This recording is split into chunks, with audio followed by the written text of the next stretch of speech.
Pucks with Haggs is brought to you by FanDuel, the exclusive wagering partner of the CLNS Media Network.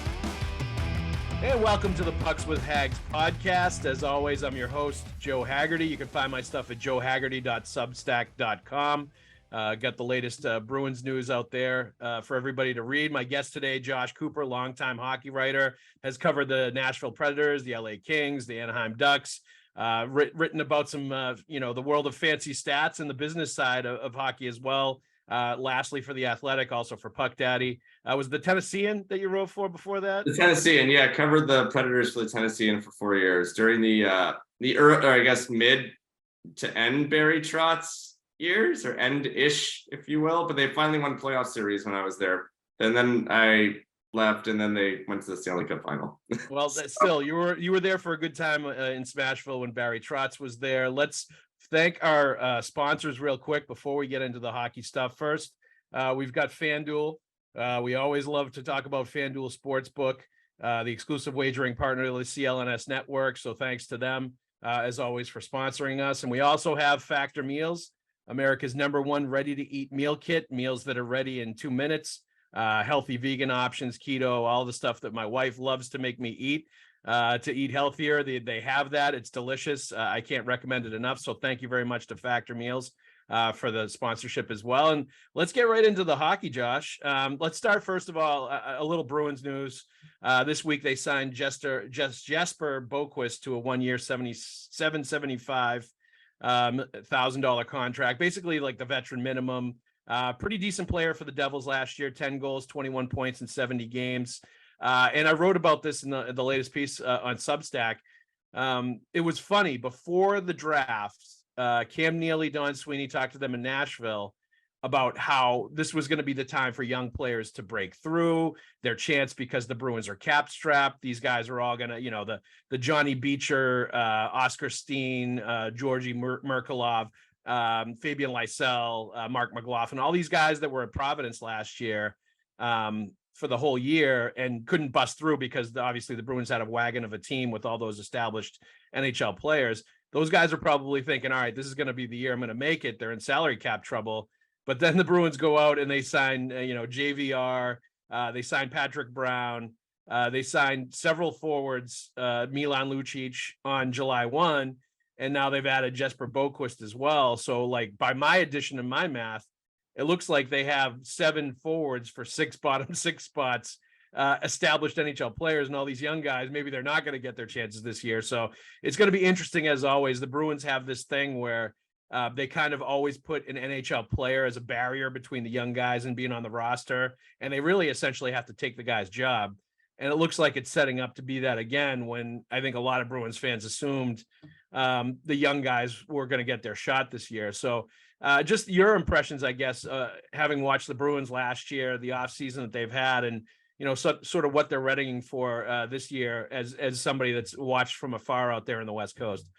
So I like the fact that you sort of have to create some level of, if you just hand it to the young kids, a lot of these kids, they've been hearing about how great they are forever, especially a first round draft pick like Fabian Lysell. He was a first round pick, right? Yep. Yeah. Just trying to remember. But they've been hearing about this forever, and fans, I find, always build up young players until they actually make it. And so if you bring in these veterans and they have to beat them out and create some sort of pressure in camp at really very little risk to the team itself. I mean, selling Milan Lucic is not a risky move by any stretch. I mean, it's an awesome PR move on so many levels. Love seeing him back. But it creates this ability it creates this sort of culture to where nothing is handed easily to young players, nor should it be, for that matter. And you can tell pretty early on if a guy is going to make it or not. You can see if they have that mindset. But those are the special guys.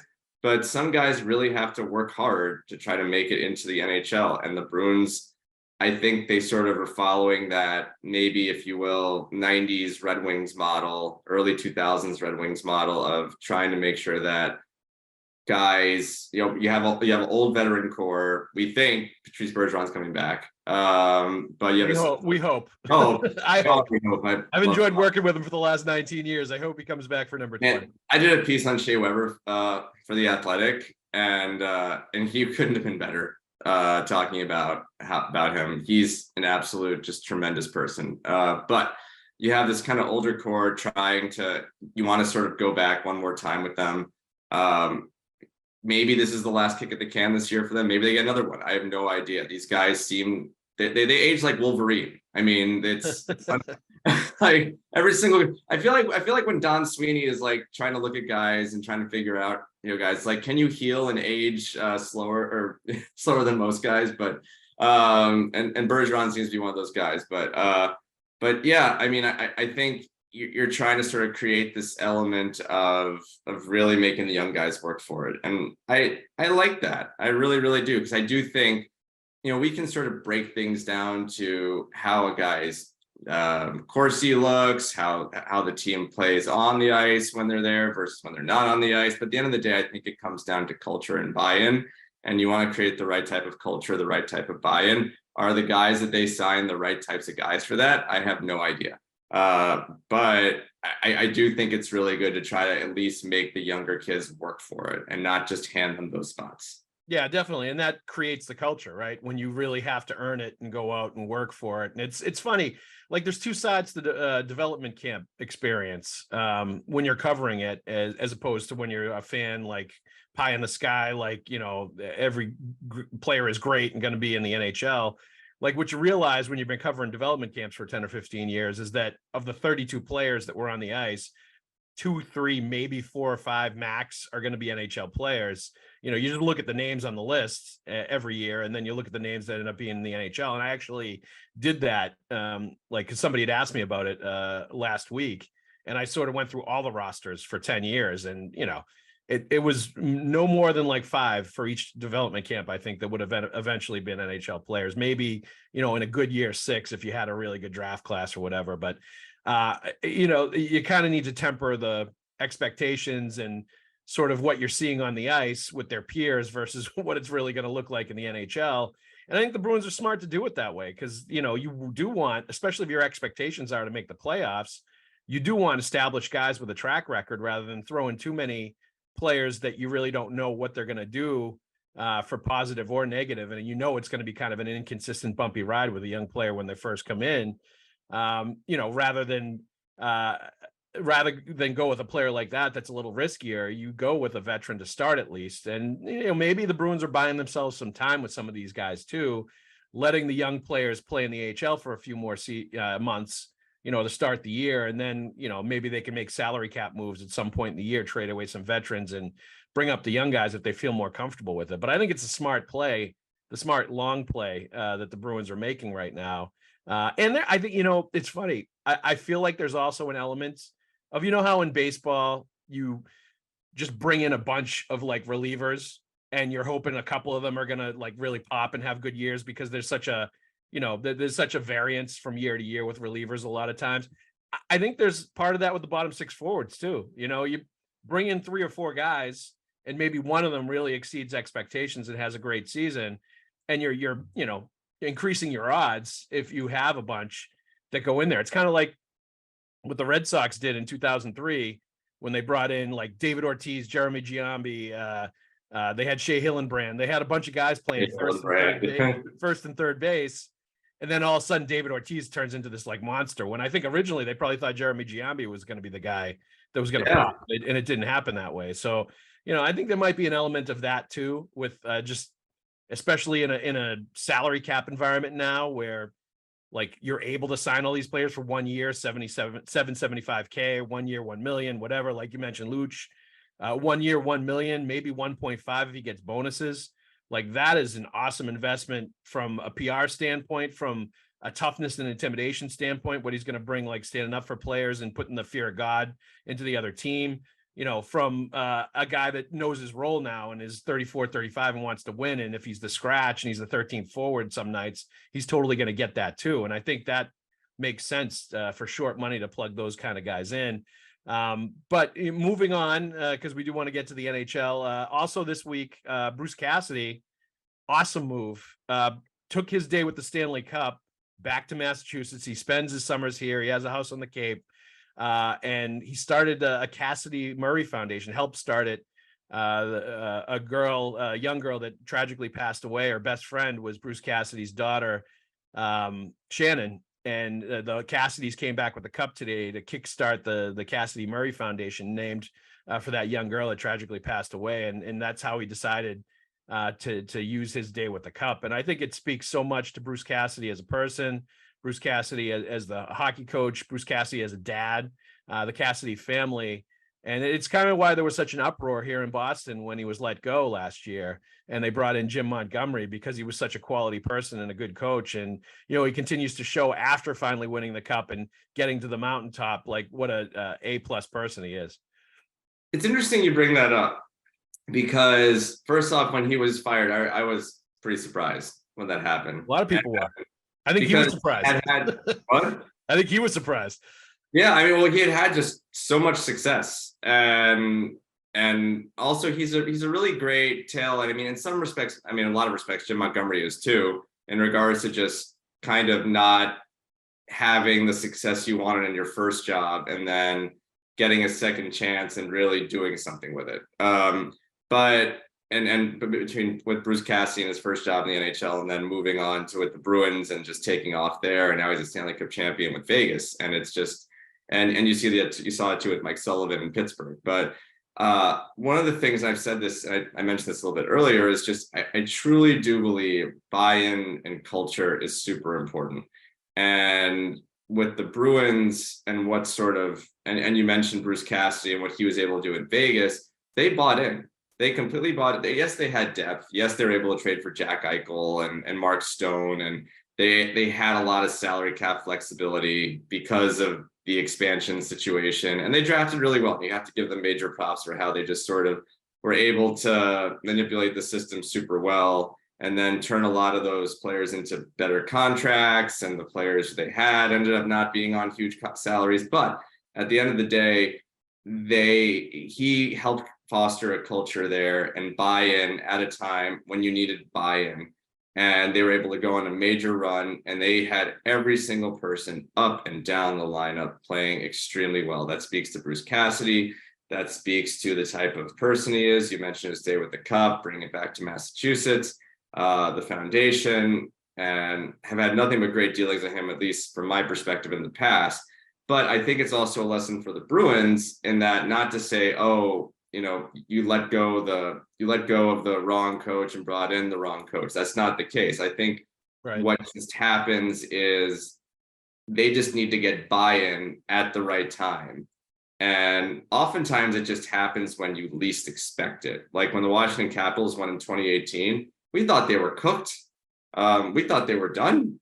And we thought that their run was over. And then all of a sudden they just bought into, they're almost about to go down, I think it was 3-0 to the Blue Jackets, and then started a comeback in that first round series. Then you got buy-in up and down the lineup from every single player, and then they end up winning the Stanley Cup. And the same thing happened with Vegas this past year. So, but who was in the center of that buy-in with the Washington Capitals? It was your buddy Barry Trotz. Barry Trotz. I mean, yeah, he worked miracles with that team, and that shows you how important the right coach is at the right time for the right team. He's a miracle worker as far as I'm concerned. And I haven't worked as closely as you did with him, but every dealing I've had with him, super impressed with the way he does things and the way he runs an operation. Well, I've always said I said when he got hired to sort of be the GM in waiting, if you will, of Nashville, I said, look, I don't know what type of job he's going to do as a GM of the Predators, but I know he's going to hire the right people, because he always does that. He's really good at reading people and reading the room.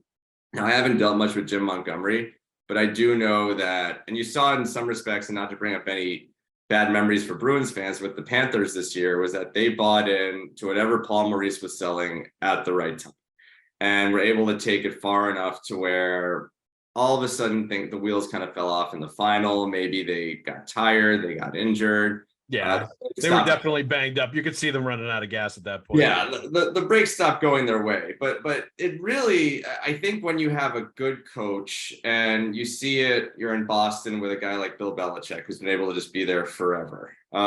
If you have a good coach, guys buy in, guys listen. I mean, I covered one of my previous jobs was covering Nick Saban in Alabama when he first got there. And I saw the year, I want to say it was 2008 when all the players started buying into him, and they were like a machine. And they weren't the most talented team. This was not a bunch of 5-star recruits yet. They had freshmen who were 5 stars, but the older guys weren't. The older guys looked incredible. Yeah. And I think the same thing goes in hockey, where you just have the margins are so small right now with the salary cap that if you have the right core, which I do believe the Bruins have, I love Brad Marchand. I love Patrice Bergeron. I love David Pastrnak.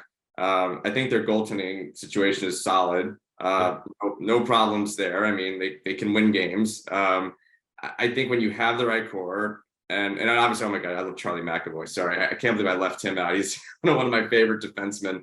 Him and Lindholm, we've talked a lot about if Patrice Bergeron, like what if he's not coming back. Even if he doesn't come back, like they're still a playoff team because of the talent they have. The two guys at the top of the back end, the goaltending, Marchand, Pastrnak, like they're not going to suck even if Bergeron doesn't come back. Yes, they're not going to win 65 games and have 135 points, but like there's still the bones of a really good playoff team, even if they're not legit like Stanley Cup contenders. They'll still beat the Maple Leafs.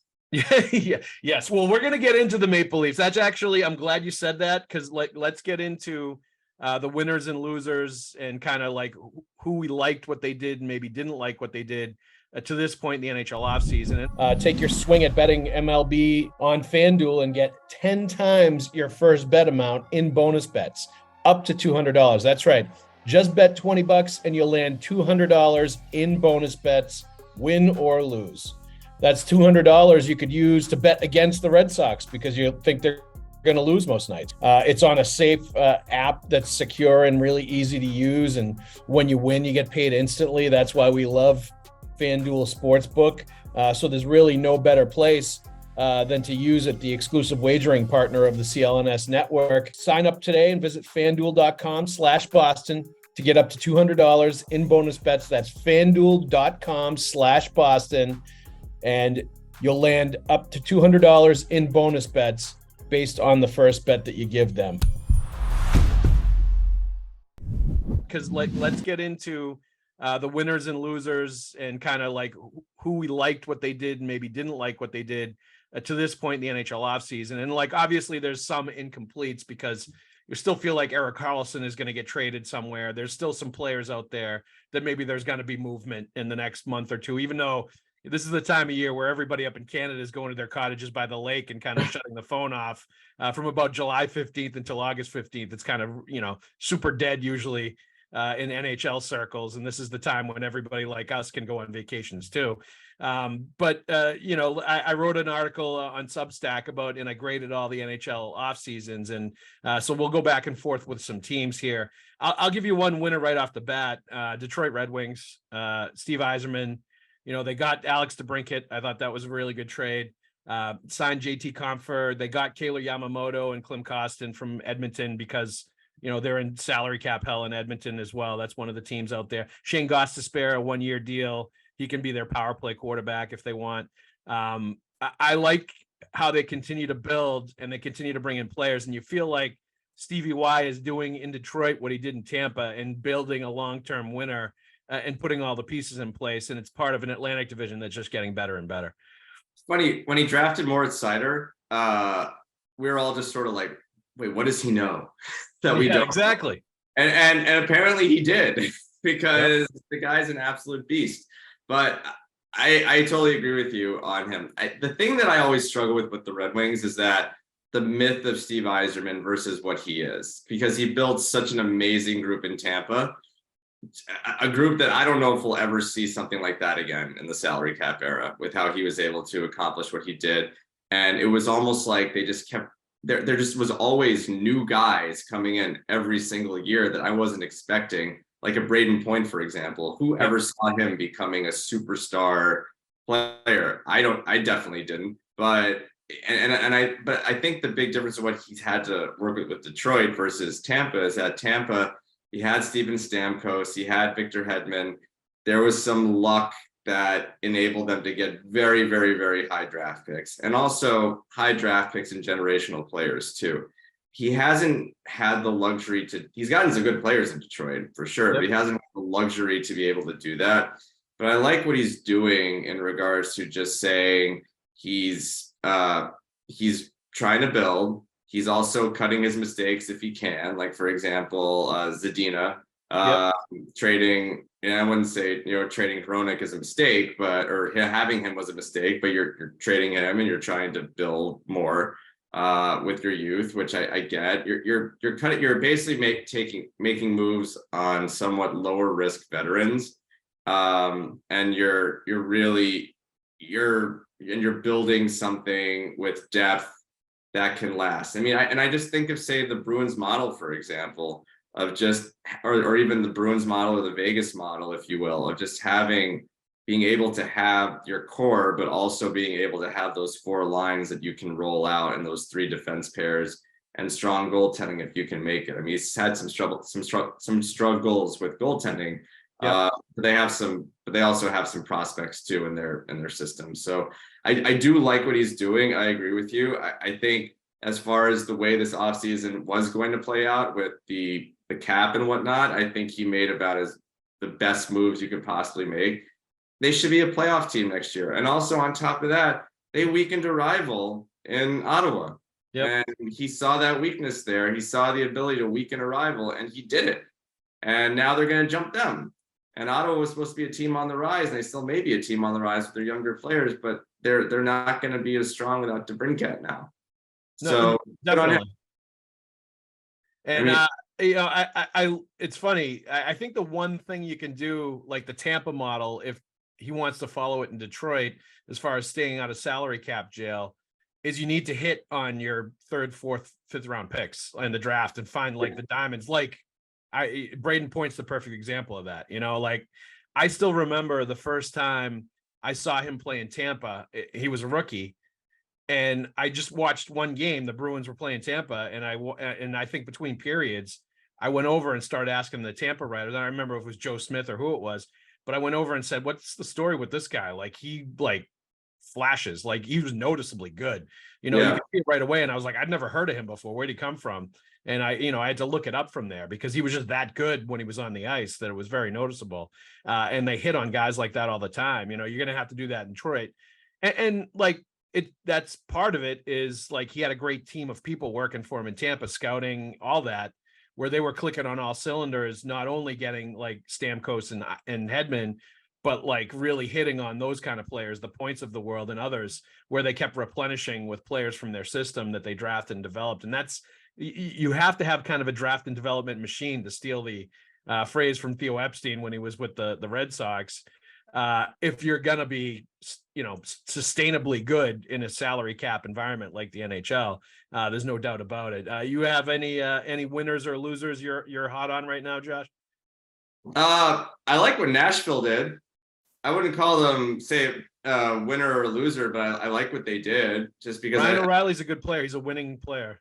Yeah, I like what Barry Trotz is doing there. And again, I will say I'm a card-carrying member of the Barry Trotz fan club. And until he screws up, I will say that I like what he's doing. But he clearly saw that there needed to be a culture change there. He got rid of 2 guys they needed to get rid of. I mean, like those contracts that Matt Duchene with Matt Duchene and Ryan Johansson were just terrible. They were so bad. And years ago they were bad. And I mean, they had to make the Johansson move when they did. I still, personally to this day, I still believe they win the Stanley Cup if he doesn't get hurt. So that team, when you talk about buy-in, that's another team that bought in and went super far. And I saw them play Anaheim, and they just were so much better than Anaheim that year. And Anaheim was fully healthy, and Nashville wasn't. But anyway, I like what Nashville did. I like the moves they made. I like sort of how they've realized they have to take a bit of a step back, but also bring in some veterans to try to move the culture forward. I think that's really important. I think Barry Trotz knows what he's doing.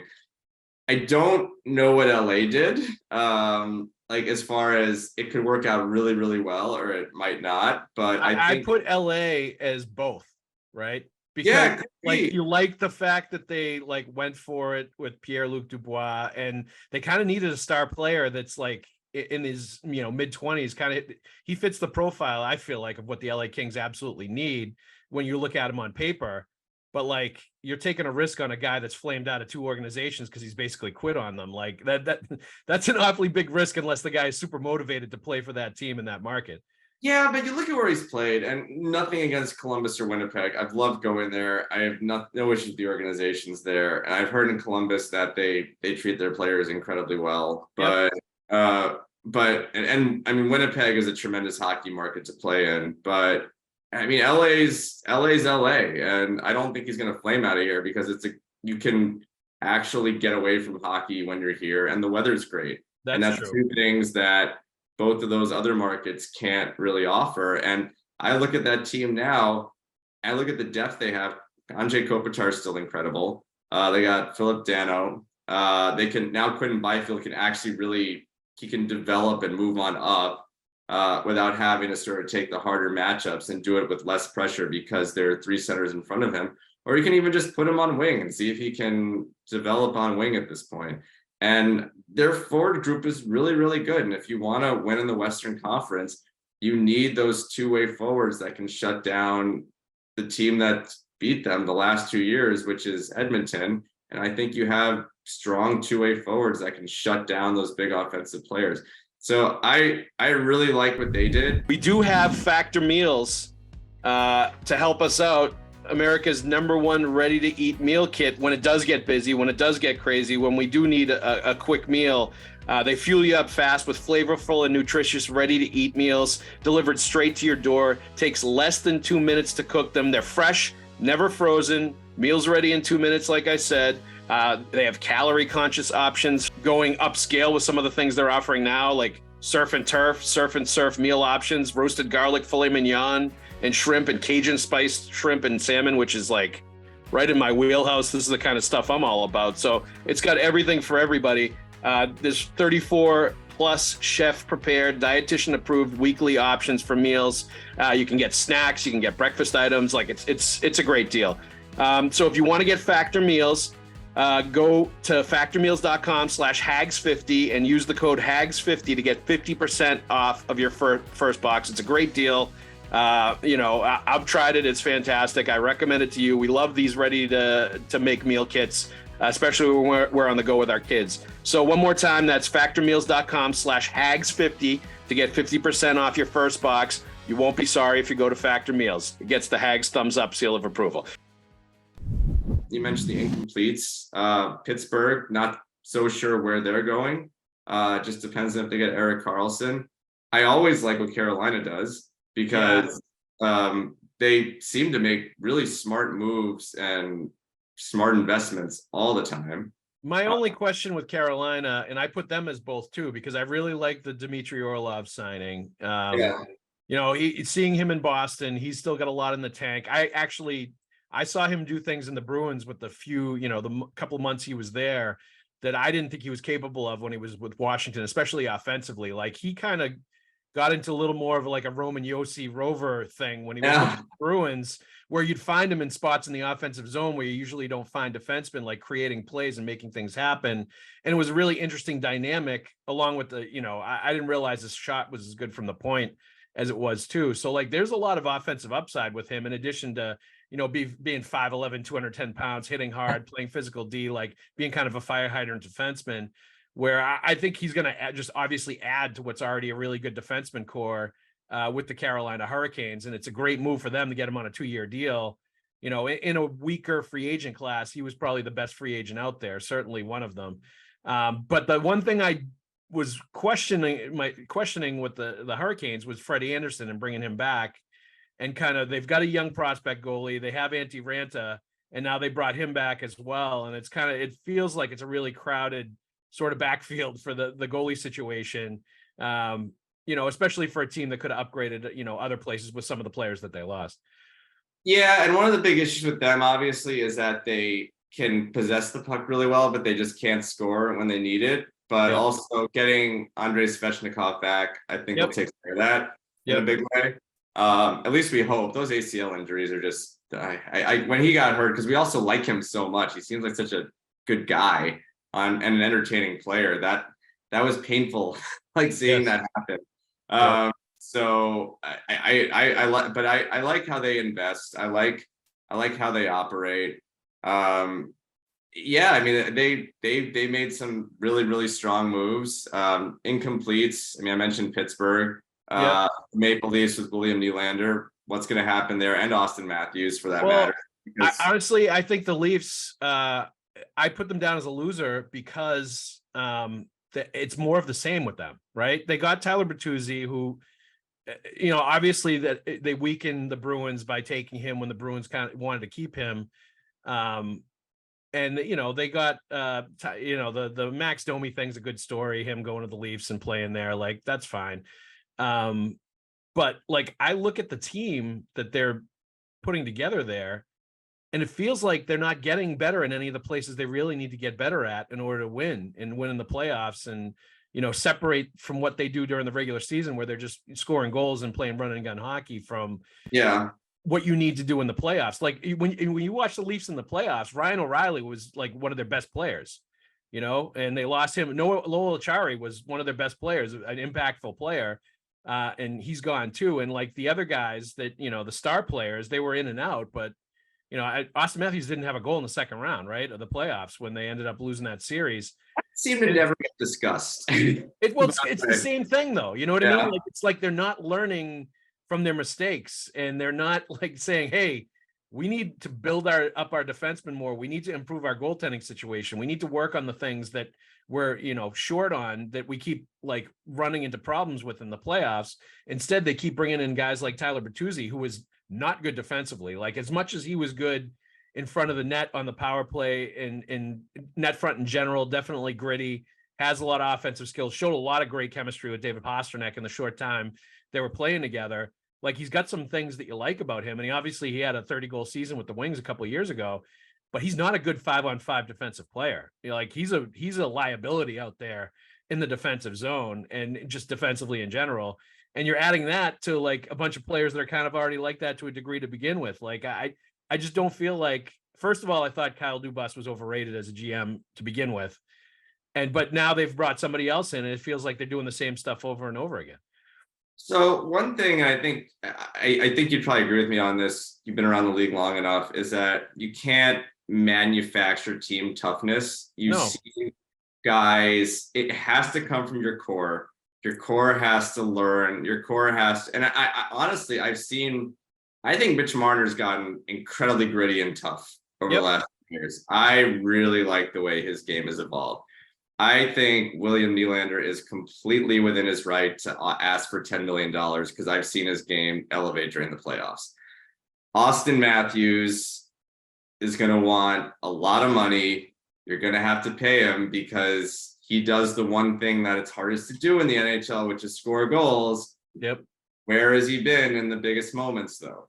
Yep. And I think he gets there eventually because we've seen it happen with the guys like Alex Ovechkin in the past. Well, no, actually, Ovi always had good playoffs.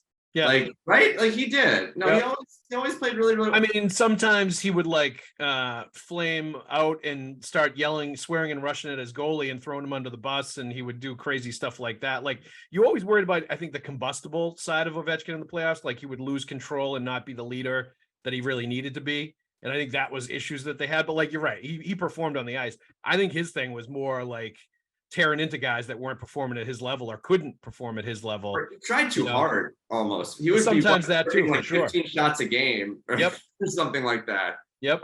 In the playoffs. But with Matthews, I don't know. I just, and again, he's going to be worth the money that they're going to offer him.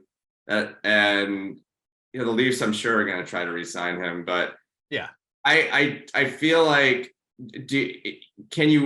I need a grit factor from him. The one video I saw this year that really spoke to me, and I want to say it was Mike Rupp posted it on Twitter, was I think he started somewhat of a tussle with some team and had like Mark Giordano just come in and finish it. And he was just sort of like waving like, haha, like the bully in The Simpsons, essentially. And, you know, I just feel like you can't do that if you're going to be a leader. Like this not in the playoffs. Not in this game, not in the playoffs. Like you got to be gritty. You got to. I remember when I played as a kid, they always talked about gray areas. You got to work hard in the gray areas. And look, he can score a ton of goals, and that comes in major handy in the playoffs. When you're not doing it, and you're not doing the other things, and then you want to get paid money that Connor McDavid, who literally looks like he's living and dying on every shift, trying to will his team to win. Yep. And Draisaitl, who somehow was able to score how many points was it? 2 playoffs ago in one leg. Yep. I mean, how about Matthew Tkachuk with the Panthers? And what he did in these playoffs and the whole season, really elevating that team and living in the gray areas. And that's a guy that's got tons of skill. Tons of offensive skill, like is a lottery pick, was like a really good player to begin with. And he does a lot of the things that Auston Matthews cannot do, will not do, does not do. And it's very obvious come playoff time, why the team went on a run where they won a bunch of series and ended the season of the greatest regular season team in NHL history. And the Leafs like squeaked by a first rounder and like celebrated like they won the cup. And we're out again in the second round, and now the GM's gone. Like it's been obvious. Like the Bruins and the Leafs have had a lot of playoff series against each other, so I've watched that. You've watched a lot of it, yeah, up close a lot. And Auston Matthews is extremely lacking when it comes to the playoffs. When it comes to the stuff that you need to do to have success, and you would hope with players like that they eventually learn and they figure it out. But to this point, even though he's like scored 60 goals in the season, done some other things, he has not learned the lessons playoff wise that you need to learn. Well, what made a guy like Sidney Crosby so great was that he, and it's been said a million times, I'll say it again though, is that incredible talent, played like a grinder the whole time. Steve Yzerman. I've always thought Sidney Crosby they always said he was the next Gretzky or whatever. I thought the way he plays is Steve Yzerman, basically. The next Steve Yzerman, like just gritty, but with incredible, like extreme talent. Jonathan Toews at his peak was so similar. And Patrick Kane just elevated his play at the big moments to score those big points, score those big goals. All those great players. And when I look at it in the Bruins, and I mean, maybe they had some issues with it this year with Pastrnak not being able to do that as well. But I mean, he's gone on some runs with the Bruins in the past. So you can't say that he hasn't played well in the playoffs, but he also hasn't had to be quite the guy like Matthews has had to be. And I think Matthews still has it in him. He's still pretty young, but he's got to show it now. And as you said, it's more of the same from them. If you had to pick a piece of the core that you had to get rid of, I mean, and he's not going to sign a big and he's not going to, and you're offering him a max deal essentially, and he's not going to sign it. Like, what do you do? Yeah.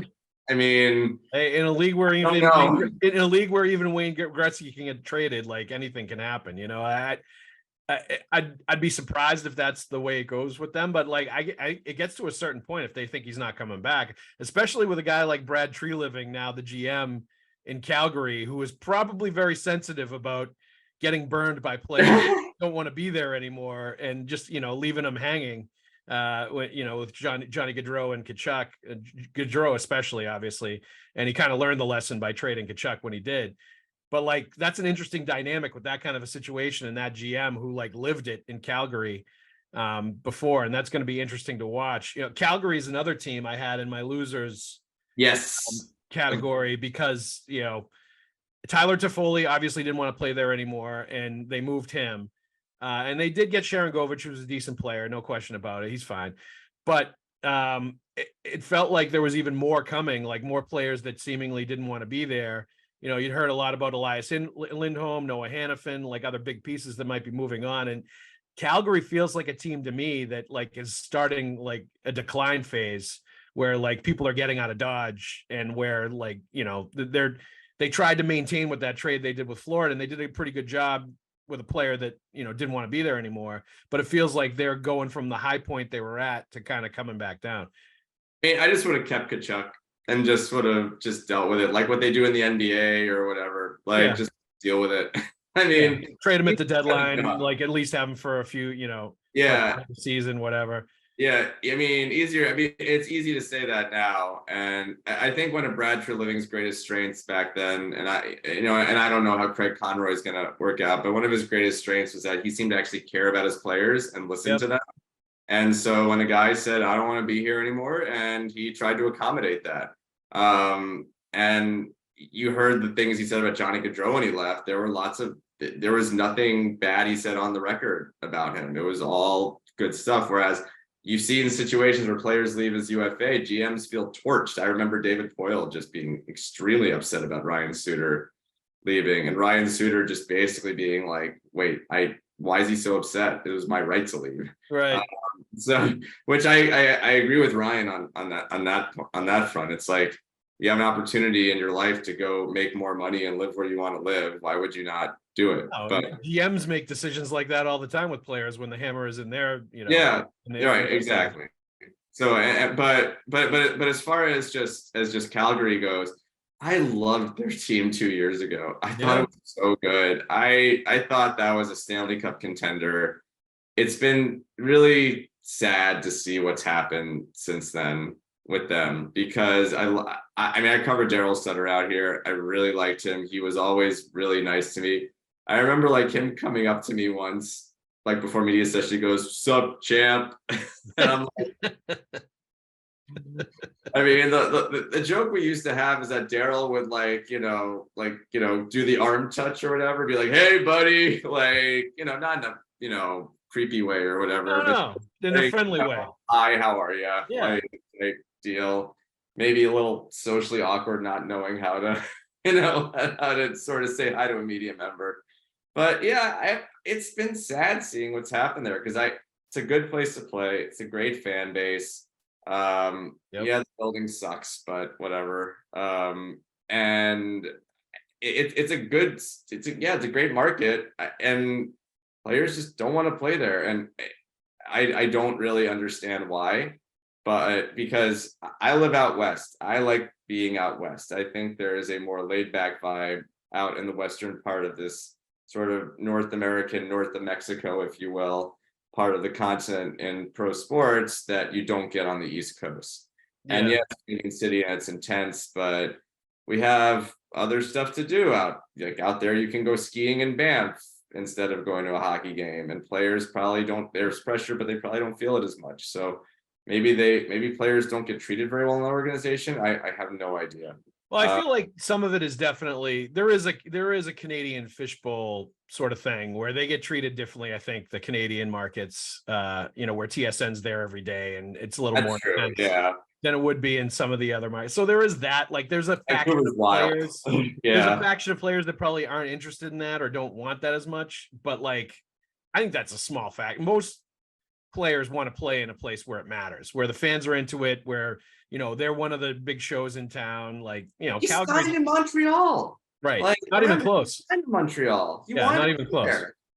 I mean, he's played in Vancouver. I mean, you're talking about Toffoli in general. So, I don't know, but I feel a level of sadness with Calgary just because of how that's shaken down, and also Daryl and the parting of ways. And I like Daryl. It's always but nice. I mean, he is also like one of those coaches, and we talked about this with Bruce Cassidy. He's definitely one of those coaches that I think at a certain point the players just don't want to buy in anymore to whatever he's selling, because it's a hard style and he demands a lot, which is fine. Like, that's what hockey coaches should do. That's how they get results.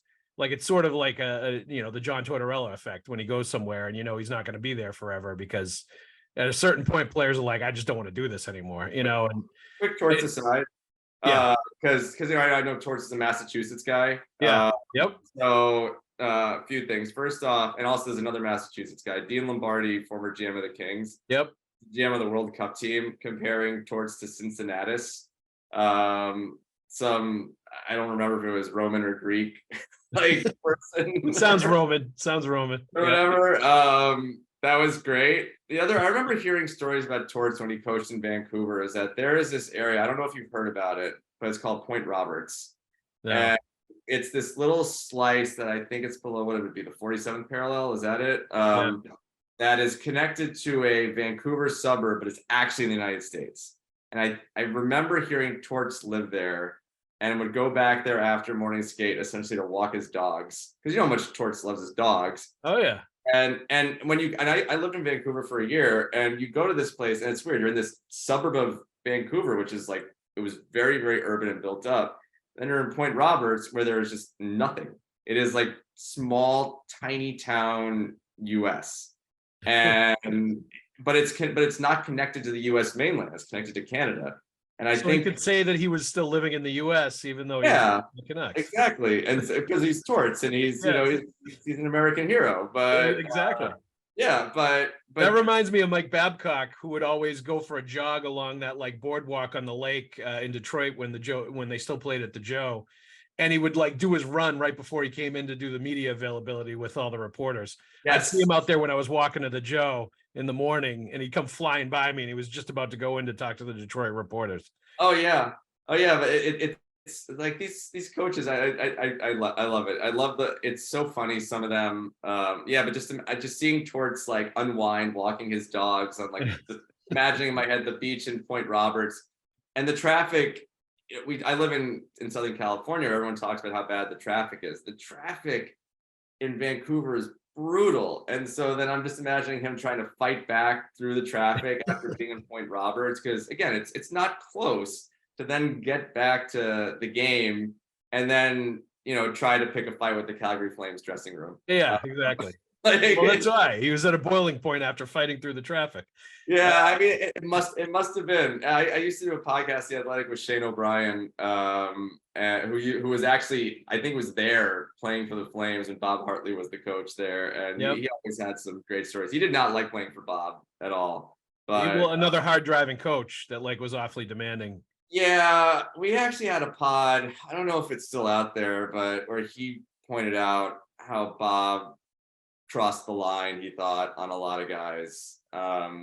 And I didn't disagree with, if Shane was saying what actually happened, I wouldn't disagree with him. You know what though? I think a lot of coaches do that at the NHL level, and we hear about some, we don't hear about others, but like that's, I think, usually where the buy-in ends, or when it stops happening, is when there's been too many times where a coach has kind of done something to cross the line where the players are like, what's this guy doing? Or like they see the way they treat somebody else and they don't like it, and all of a sudden they lose them, because of what they did to somebody else that wasn't even them. Like, I think that's where the message gets lost. And I think that's where the voice and the message go away, or the players start to tune out the coach, is when they feel like there's been too many of those along the way.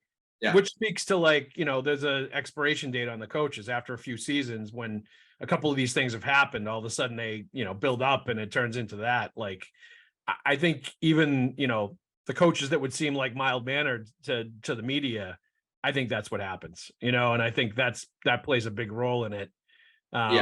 Whether it's Hartley or somebody else, I think that is extremely common at that level. Yeah, no, and that's what I think why Barry Trotz was able to stay as long as he did in all those places, is because he read the room very, very well. Yeah, I mentioned how good he is at getting people, and he pointed this out to me, and I agreed with him always. Is when everyone says, "Oh, he's a defensive coach." And this maybe sort of plays into more winners and losers in the offseason, is that he was never really a defensive coach in Nashville, nor the Islanders, or even Washington for that matter. He was a coach who demanded players move their feet, and he played to players and team strengths. He had some of the best offensive teams in the NHL in Washington. Yeah, you got to coach to the talent that you have around you, and he was definitely doing that. That was his personnel, and that's what he had. And so because that was his personnel and that's what he had, that's what he coached to. And so when I look at, say, the Islanders right now, I don't know where the offense nor the defense is really coming from. Well, Except I had them as a loser because Yeah. all they did was basically re-up their players. Yeah. The players that they some young guys, and they were obscene. They were like 8-year deals for a bunch of those players. But that's they were in the Alex DeBrincat sweepstakes. They were in the run for him. They did not get him. So clearly they feel like they need more up front scoring punch wise. There's no question about it. And all they really did was status quo, like signing their own players.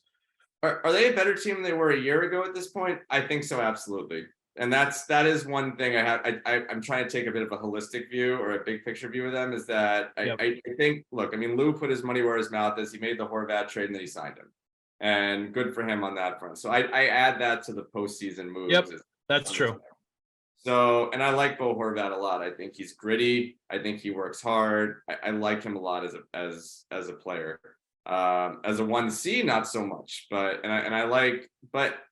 they still don't have that. I mean, I guess Barzal is a dynamic talent, but I don't know. I don't know what the long-term nor short-term plan is there. And if I want to go around the tri-state area, I don't know what the Rangers continue to do. Well, I think they course corrected because it was the wrong move to bring in Tarasenko and Kane and like try to put an all-star team on the ice at the end of the season and go into the playoffs. And I think they realized they didn't have enough pucks for all those players. And they were going about it the wrong way. So at least they didn't try to continue to chase after that, like the next shiniest object. And they did get like bargain players. Like they got Blake Wheeler for like $800K. And I had them on here. Who else did they get? I forget. Or I didn't have them on here, but I liked like at least that they weren't trying to do the same thing that they did before, where they got a bunch of bargain players in there. But like, to your point, are the Rangers better now than they were at the end of last season? I don't think so. What are they? I mean, and it continues to be, at least under Jeff Gordon, they had a trajectory, and John Davidson, they had a plan and they had a path. It's like, now it's like, we need more toughness. Okay, we'll bring in more toughness. Oh, shoot, that didn't work. Let's bring in more skill. And I grew up in New York City as a huge Rangers fan. When I saw them making the Tarasenko and Kane moves, I was like, this feels like late 90s Neil Smith. Yes, not going to work. Absolutely. And I know a lot of it was ownership driven, and it just sort of felt they were building something really good. And then all of a sudden, what the Kings have done really well is they've been very judicious in their moves. They have a plan, and they haven't tried to swing the pendulum in 5 different directions. The Rangers, on the other hand, have. And this, in some ways, all benefits, to bring it back to the Bruins. I know it's a Bruins podcast.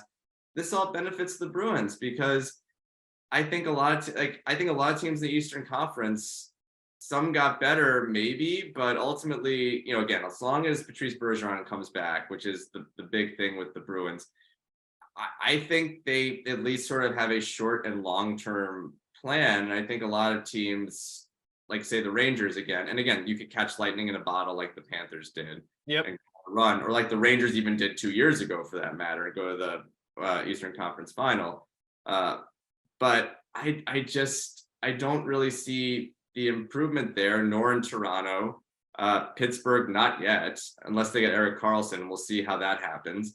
I mean, Pittsburgh brought in a few decent players. Like Riley Smith, I thought was a good acquisition. He's a useful player coming off a Stanley Cup.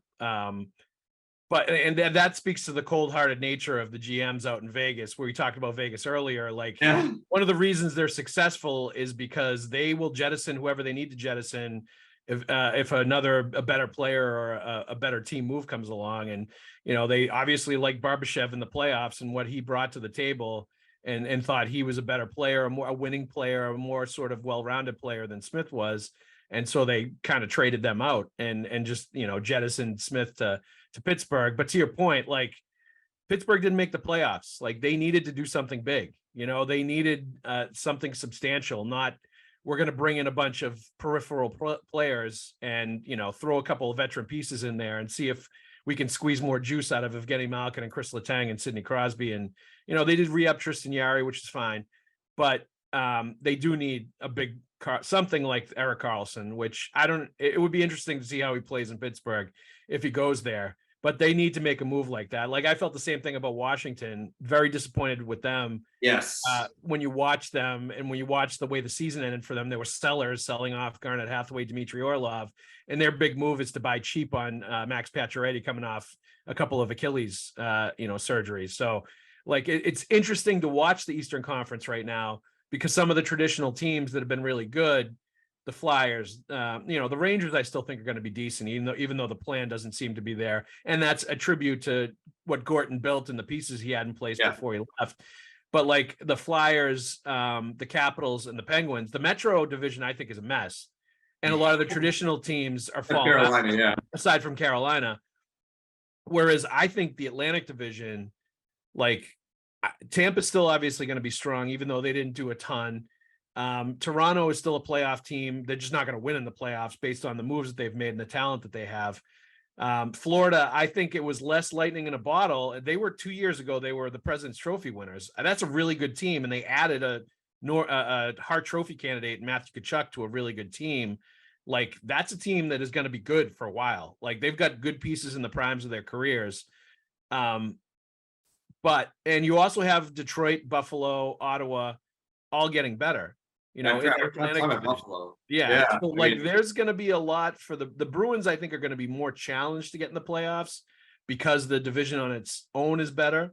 But I do think like the teams that they've been neck and butting heads with, namely the Lightning and the Leafs, they're kind of in the same situation the Bruins are in salary cap wise. So they can't stand to like make huge upgrades either. So in that sense, it's good for them. But like the bottom feeders in the Atlantic division are not going to be the bottom feeders for much longer.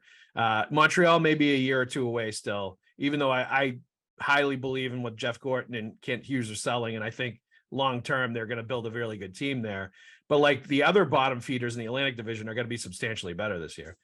Well, it's funny you mentioned Gordon and Montreal, and I'm just thinking about some of the symmetry with what we were just talking about with the Rangers, and that he had a plan.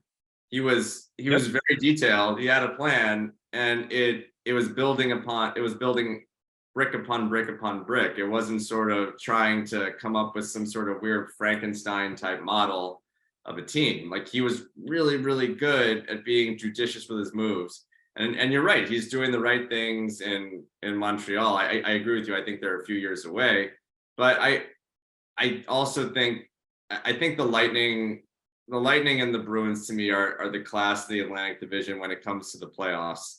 Yep. If they playoffs. And as far as Pittsburgh goes, I've said this a long time, and it's something that Brian Burke said to me a while ago. I did this piece for The Athletic where it was like, what if the Ducks won the draft lottery in 2005? And I remember he said something to the effect of, and I was like, well, you won the cup, with the Ducks. It didn't really matter that much. He goes, we would have won multiple cups with Sid. And I personally, and you've seen Sid for years. I mean, he is just so good. And until he really falls off, I can't. But I mean, my father I always joke around with my dad about Sidney Crosby because he's a diehard Rangers fan. And he's just always complaining about Sidney Crosby whining and this and that. I'm like, Dad, he's a really good guy. like we've met in locker rooms. Like he is a good dude. He is a good dude. Although he did like during the 2013 playoffs, when the Bruins were playing the Penguins and they ended up sweeping them. I got on a flight during the series to go from Pittsburgh back to Boston, and I was on a JetBlue flight. And the pilot heard a baby crying in the back of the plane on the JetBlue flight I was on. And it was packed with like story. And so he said something about like Sidney Crosby over the loudspeaker being in the back of the plane because it was a crying baby. And I ended up putting it on Twitter, and it turned into this like viral tweet that even Sidney Crosby knows about, it heard about, because I talked to one of his buddies about it. But like that's part of his passion and like how much he cares. And I think he's curbed that to a degree too. But like he does have a little bit of that sort of like, face of the league, powerful guy. Like, he's going to exert some influence, and it's gamesmanship to a degree with the refs and working them too. Yeah, his perspective. But like he's never gonna, like to your point, he's never gonna shake that image or that reputation or that part of it. Yeah. If you're a fan of an Eastern Conference team, you are always gonna think of him whining to the referees, just like you want to go to the NBA, it's Tim Duncan always, the Duncan face to the referees. I don't know if you remember that, but he's always complaining to the referees. But but the thing with Pittsburgh though to watch out for with them is that, and you mentioned some of the moves they made in the bottom six and the depth, is the biggest knock on Ron Hextall there was that he was terrible on depth. And so that's the thing to look out for with them, is that if Kyle Dubas and whoever they get there as far as management wise can work on the depth pieces, you have Sidney Crosby is not making a ton as far as superstar wise goes. And if he's still a 90+ point player, as is Evgeny Malkin, and if Chris Letang can have a bit of a bounce back season this year, I mean, obviously absolutely horrible situations happening to him outside of his control last season. And they get decent goaltending, maybe add Erik Karlsson. I like their team a lot, mostly because of Sid. But one quick team to not sleep on, and again, it just goes back to the core team toughness. Colorado, if they're healthy, and they won't have Landeskog, but gosh, man, if they're healthy, I think Cale Makar may be the best player in the NHL. Yeah, he's one of them, no question. He's the one, when you talk to kids my son's age, a lot of them, that's their favorite player and the one they love to watch. And that usually speaks to how good he is or how good the player is. He plays every minute, plays hard minutes, plays defense, plays offense, can score, can defend. I love a lot of the pieces they have there. Did they get better this offseason?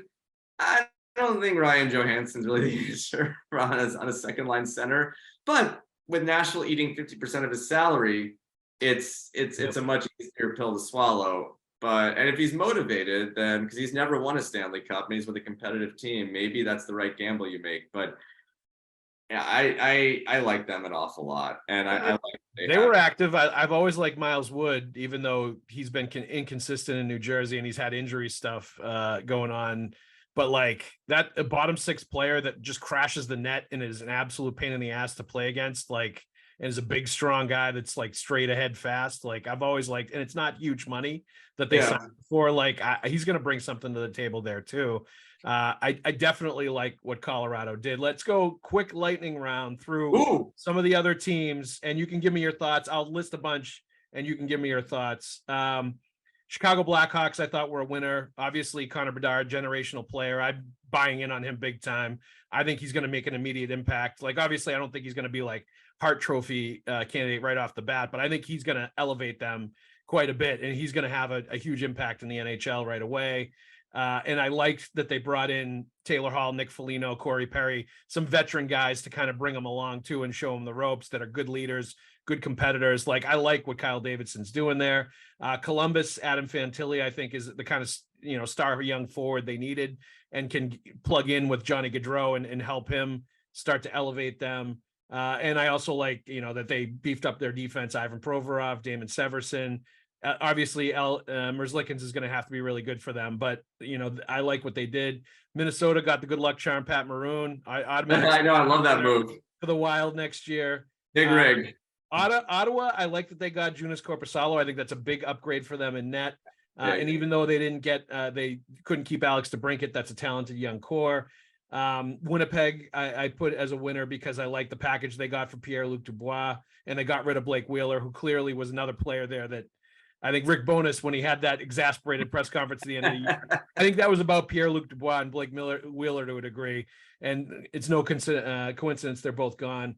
Edmonton Oilers didn't do much because of the salary cap. The Boston Bruins I have as a loser because they couldn't do a lot besides bargain basement. I did like the Lucic signing, but they wanted to keep Bertuzzi. They couldn't. They had to, bring players like James Van Riemsdyk, who I'm not sure how much he's got left in, and he may have to play a top six role, which he'll help on the power play. But, they had to bring in bargain basement players because of their situation. And the Vancouver Canucks, who I think needed to make some substantial moves and really didn't. So those are the last groupings of players I had. Any thoughts on any of those? First off, your last team, Vancouver, I don't know what in the world they're doing. They're a mess. Let's just call it like it is. I've talked to people in NHL circles, and they talk about what a mess that place is. So it clearly comes from ownership, because because I mean, they're doing the same thing Jim Benning did, so they're not doing anything different. And you have a guy like Jim Rutherford in charge now, who I have a tremendous amount of respect for, and did tremendous things in Pittsburgh and Carolina, won a Stanley Cup there too. It's the same stuff. It's more the same. We're also forgetting some of the coaching stuff with Columbus, with hiring Mike Babcock, which is going to be fascinating overall. Yes. It's basically like you're bringing someone like Torts, like all over again. Yep. Formed Mike Babcock supposedly. But it'll be interesting, and he'll make them. Columbus might just be a place where you have to have a star coach, like that you kind of build the PR and everything else around. And then, you hope the players like elevate it up. But that's kind of what Torts was to start in Columbus. He was like the show. More interesting than when they had him. And in a market like that, you need to at least have a big name, someone like that. And look, they were lucky to get Fantilli at number 3, even if they got Leo Carlsson at number 3, I still think it would have been fine for them. Leo Carlsson, for all I've read and heard, it seems to be a tremendous player for Anaheim. What are some other teams? You said the Bruins were a loser. What if they re-signed Bergeron for league minimum? I'd say status quo. I guess they were. I wouldn't put them as a big winner or loser, but I just, having to sell off Taylor Hall, having to bring in, like, basically sign 5 players for the salary that you were paying Taylor Hall, just speaks to, and like, it's short term, right? They're not a long-term loser, because the Bruins know this is just a 1 season of pain on the salary cap. Yeah. And then after this year, because the escrow's done, because of all the COVID stuff, the salary cap's going to go way up. They have a bunch of players contract expiring, so they're going to have a ton of money after this year. The salary cap issue isn't going to be an issue anymore after this season for them. So they just kind of have to navigate, maneuver this year and figure out a way to be competitive and have a playoff team without making too many moves that are going to long-term compromise them or damage them just because of the 1 year that they're going through. So they're a real interesting sort of spot. But I did put them as a loser basically because they had to trade Taylor Hall and because they couldn't keep Tyler Bertuzzi even though they wanted to. So, like, they're not as big a loser as some of the other teams, but I would still put them in that category, even if they get Bergeron back, which they may. I do like, you mentioned the Blackhawks as a winner. I do like that. I have seen that before with veteran players being brought in to sort of, I guess, be around a younger player. Whether that works or not, I have no idea. It just basically depends on if the kid has it. I mean, again, I keep going back to a guy like Sid. He had it right off the bat. I mean, and same with McDavid. They were professional. They were polished. And some guys have to go on what I like to call the hero's journey, like yes, like Jack Eichel. Nice Joseph Campbell reference right there. Exactly. Jack Eichel, who had to become a villain and then have a redemption story. We talked about Auston Matthews. Maybe that happens with him too. But Cassidy got him to buy. That was the big buy-in with Vegas. Like, put them over the top. Exactly. And I mean, it's not, we talk about Matthews. It's not to say it doesn't happen with him too, that he kind of becomes this gritty 2-way force in the playoffs. Haven't seen it yet. Maybe it happens. But in regards to Chicago, they are big winners in part because of Kyle from Chicago. Yes.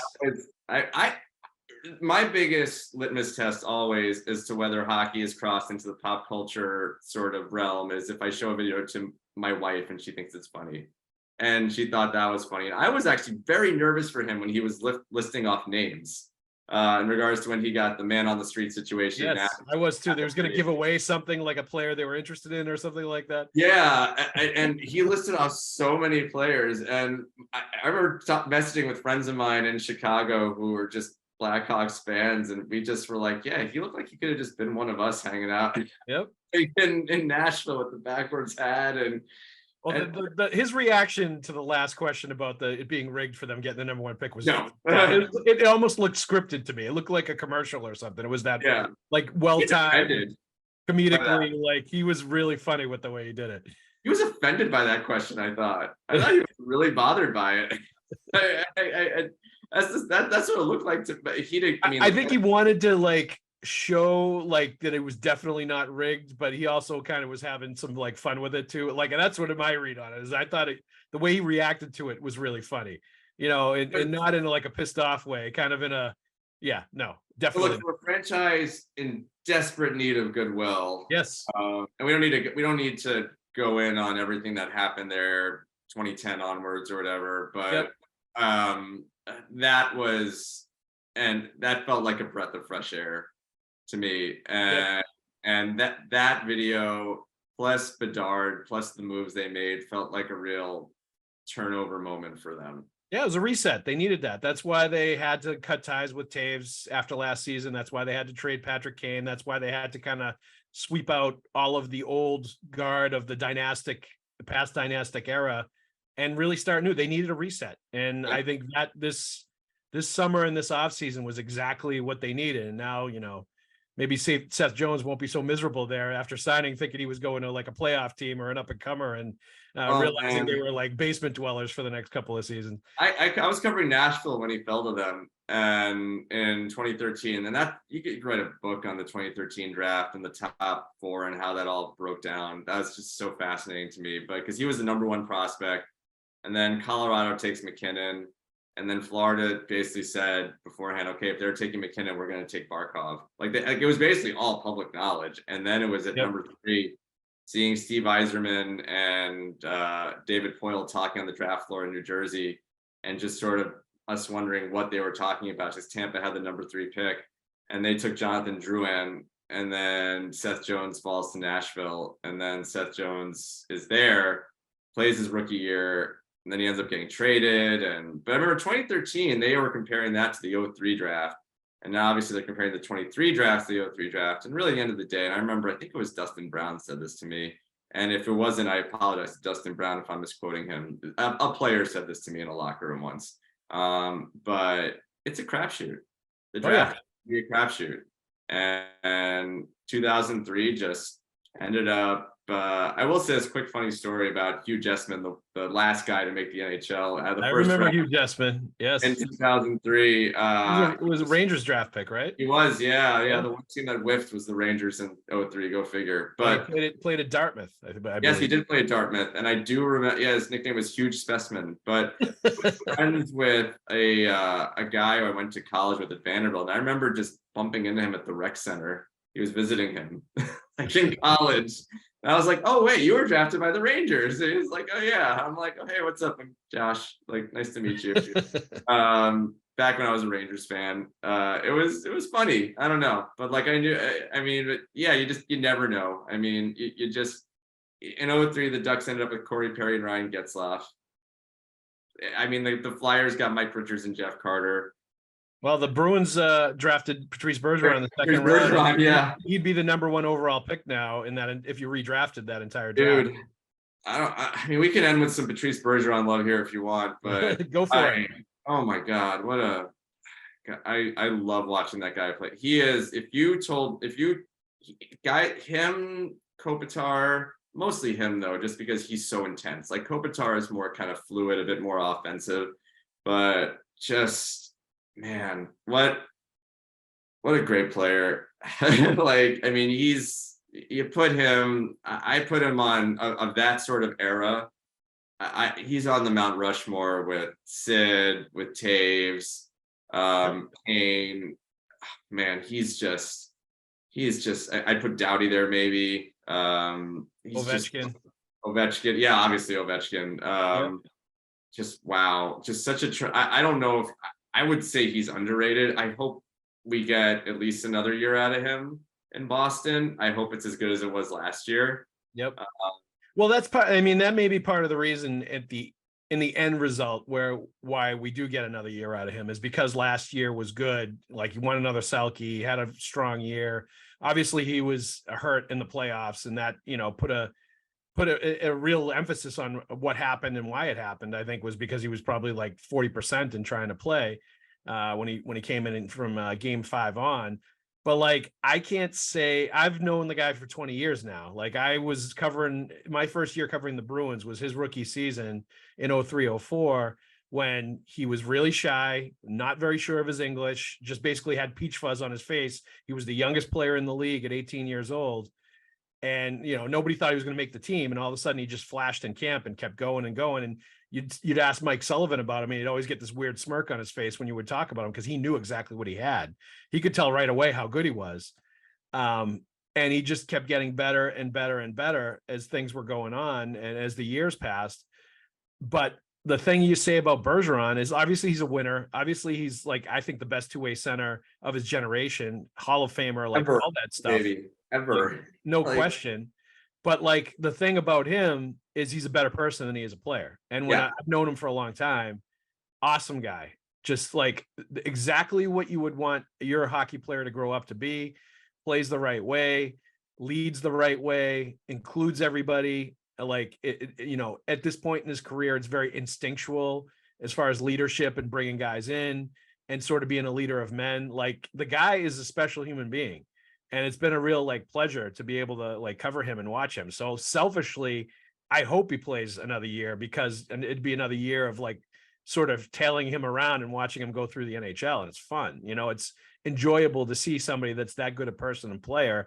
And you know how it is in this industry. You're not rooting for teams, but you do root for individual players, people you like, people you think are good examples, people you think are the right kind of people to be in the positions that they're in. Like he's one of those guys, no question about it. And it's his 20th season. It's the 100th centennial year of the Boston Bruins. He went, if he goes out now and doesn't play another game, his last memory as a player is losing game 7 on home ice in the first round against the Florida Panthers. Like it doesn't compute to me that this is going to be it for him just based on all of the factors above.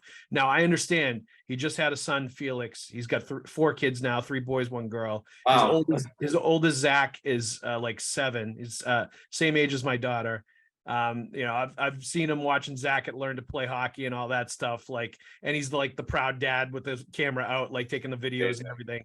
Like, I think though he wants to start like coaching his kids and like being more involved. And it's hard to do that when you're the captain of an NHL team. So I understand like the balance between the two things right now and trying to weigh it all to make the right decision for him and his family. And I get the pull of like retirement because he can finally be a full-time dad and he can like not have to worry about being a captain. You know, you and I know, we know when we've seen up close and personal the demands of all these guys, especially the star players, where they're constantly being asked to do this interview, to do that, to make this phone call, to make this video, to like make this appearance, like whatever. Like when you're the captain of the team, not only are you worried about yourself and doing all that stuff, but you're worried about everybody else in the room and you're worried about the culture of the organization. Like it's hard to be super involved in other things when you're doing all that stuff as an NHL captain and a guy that's been in the league for 20 years. So, and it's kind of an ambassador for the game at this point. So I get why it's a really difficult decision for him, but selfishly, I hope he just goes one more because I'm sure he's getting advice from a lot of people. And he knows at this point, you know, being almost 40 years old, like once you play, you're done and it's not coming back again. And once you make that decision, it's over. And if you still have something left in the tank now and you retire, you may 10, 20, 50, you know, 10, 15, 20 years down the road, you may really regret like retiring when you were still able to play at a really high level, because at that point it's gone. It's not coming back. So, you know, and I understand, I'm sure he realizes that. So I selfishly hope that he plays, but like the greatness of him as a person, a player can't be understated. Just fantastic human being. And if he's listening, thank you. There you go. Thank you. So absolutely. I don't get around as often anymore. And I remember last summer I was doing the Shea Weber piece for the Athletics NHL 99 project. He was great. And I brought up to him the 16 World Cup, which I was fortunate enough to cover with Yahoo Sports, and the line he had with him and Bergeron and Crosby, and how you're sitting there and you think that it's going to go to another game against Team Europe and I'm going to have to stay. I mean, granted, like we're very lucky with what we get to do and we get to go. And I don't deny that, but I had been in Toronto, like staying in a hotel away from my wife for like 14 days or whatever at that point, or 15 days. I was ready to go home. Yep. And the prospect of having to stay like another day to watch like Team Europe versus Canada, when Canada was so good and we knew that they were just toying with everyone if they weren't winning games or weren't coming close to win games, we wanted Canada to win so we could go home. And I remember him and his line stepped up big time in the deciding game of that series. And I was just like, thank you. And I brought up the fact that their song was "We Dem Boys" whenever they scored a goal, and how that was just seared my memory. He was like, yeah, "We Dem Boys." So I mean, look, between him, between Marchand, I mean, Bruins fans who are listening to your podcast, like I really enjoyed covering them. and they were just great to me. And I think I'd let the Bruins PR staff know that and let them know that. And if they're listening now, thank you. You were great. Josh, that is a fantastic way to end it. Thank you, Josh Cooper, for joining us. Thank you to Patrice Bergeron for a fantastic career that we hope goes on for one more year. Forever. Yes, let's do it. Like LeBron, play at least 50. He'll play till his kids are in the NHL. Let's do that. Yeah, like, so he can do the Gordie Howe thing and play on the line. Yeah. I love that. Yeah. And thank you to our sponsors, FanDuel Sportsbook, the exclusive wagering partner of the CLNS network, and also to Factor Meals, America's #1 ready-to-eat meal kit. Head to factormeals.com/Haggs50 and use code Haggs50 to get 50% off your first box. That's a great deal. Another great deal. Josh Cooper joining us today. Thank you very much, Josh. Appreciate it. Thank you. Thanks for having me on. That's made me hungry. I'm gonna go eat something. There you go. Go crush a late breakfast out there on the West Coast. And thank you to all you for listening. That's it for this week's Pucks with Haggs podcast. We'll see you at the rink.